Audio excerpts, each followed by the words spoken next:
Hello everyone, myself Assistant Professor Vatsalli Patel from Civil Engineering Department working at Mahatma Gandhi Institute of Technical Education and Research Center Navsari.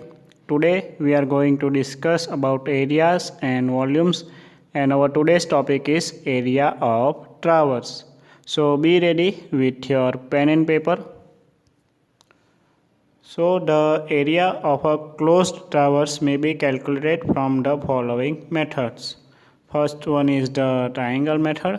Second one is the coordinate method, which is mainly x and y. Next is the latitude and double meridian distance. And the last one is the departure and total latitudes. So let's start with triangle method first. The polygon can be divided into simple figures, each of which can be measured. The sum of the area each figure will give the total area. So here you can see one image in which area is divided into some geometrical shapes. Okay. So let's see another one. So using only triangles divides the area into the fewer pieces and simplify calculation. For example, fewer calculations are necessary. So triangle methods include only divided this area into some triangles. So if we talk about this method, in this method the area is divided into a number of triangles and the area of each triangle is calculated. If the tract or say traverse has straight boundaries, it can be easily divided into a number of triangles. The area of each triangle is computed using different formula. So let's see its formula.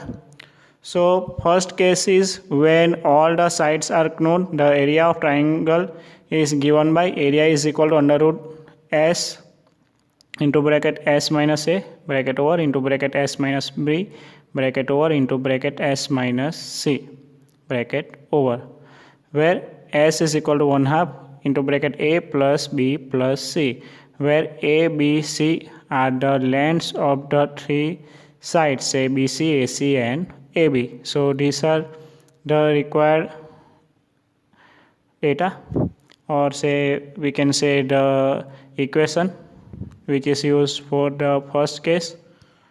Next is the if the two sides and the included angles are known, the area is given by area is equal to 1/2 AB sine angle ACB, or say 1/2 BC sine angle BAC, or 1/2 CA sine 1/2 CA sine angle ABC. So by this we can calculate the required area when we know the two sides and included angle.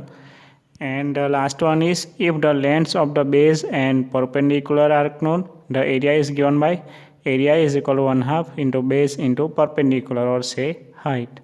So thus the area of a traverse can be determined by taking central station and dividing the polygon or say traverse into a number of triangles.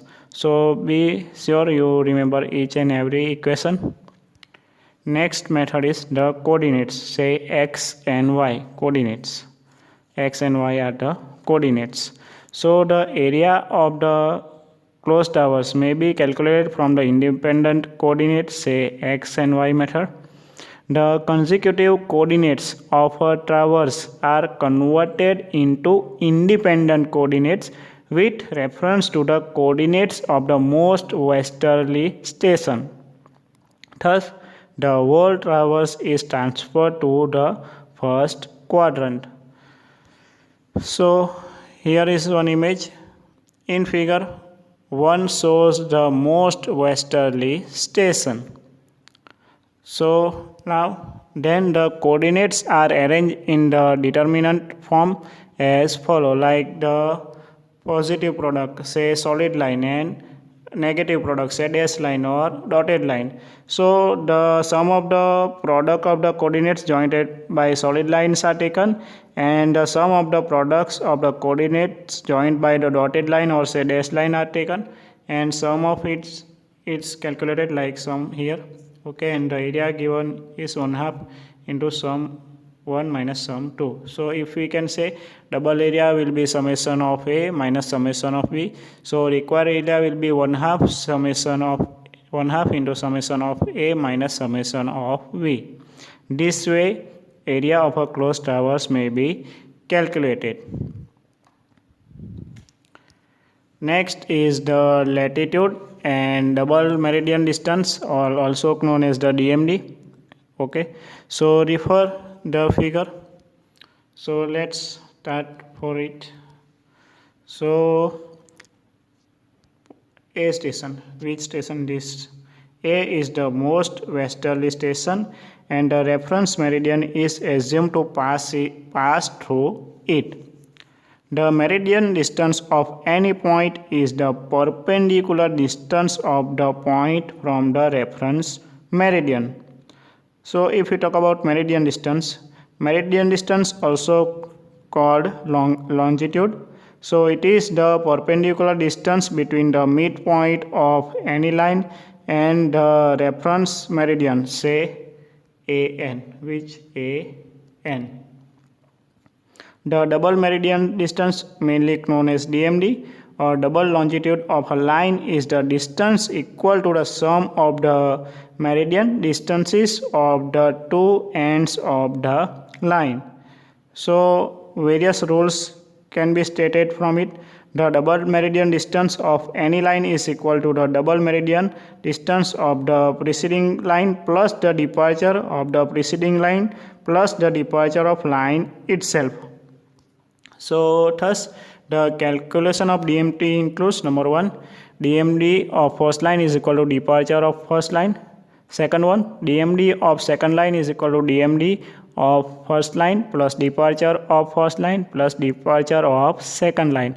And third one, DMD of any succeeding line is equal to DMD of any preceding line plus departure of preceding line plus departure of line itself. So it is very useful for the calculation. So be sure you remember all this. Now let's see the calculation of area. So number 1, each DMD is multiplied by the latitude of that line.